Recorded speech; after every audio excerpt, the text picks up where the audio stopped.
പ്രവാചകനോട് ദൈവം ചോദിച്ചു, ഈ അസ്ഥികൾ ജീവിക്കുമോ?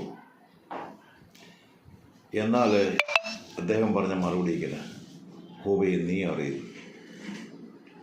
ഉടനെ ദൈവം പറഞ്ഞൊരു വാക്ക്, നീ അതിനുവേണ്ടി പ്രാർത്ഥിക്കണം, നീ അല്ലേ അതിനുവേണ്ടി ഉപവസിക്കണം, അല്ലെങ്കിൽ നീ അതിനുവേണ്ടി ചില കാര്യങ്ങൾ ചെയ്യണം എന്നല്ല പറഞ്ഞു, പ്രവചിക്കാനാണ് പറഞ്ഞു. ആ പ്രവചിക്കാൻ പറയുമ്പോഴാണ് അത് ഞരമ്പ് വെക്കുന്നു, മാംസം പിടിക്കുന്നു, ത്വക്ക് പൊതിയുന്നു. സൈന്യമായി പ്രാർത്ഥിക്കേണ്ടെന്നല്ല, ഉപവസിക്കേണ്ടെന്നല്ല, ഓരോ കാര്യങ്ങളിൽ വിടുതലിന് ഓരോ കാര്യങ്ങളുണ്ട് ദിവസത്തിൽ. ഇവിടെ ചില കാര്യങ്ങളിൽ അസ്ഥിസമാനമായ വിഷയങ്ങളിൽ പ്രവചിച്ചുകൊണ്ടിരുന്നു. സംഭവിക്കാൻ എന്താണ് സംഭവിക്കേണ്ടത് നിങ്ങൾ പറഞ്ഞു, അത് നിങ്ങളുടെ കണ്ണിന് മുമ്പിൽ വിടുതലായി വെളിപ്പെടും.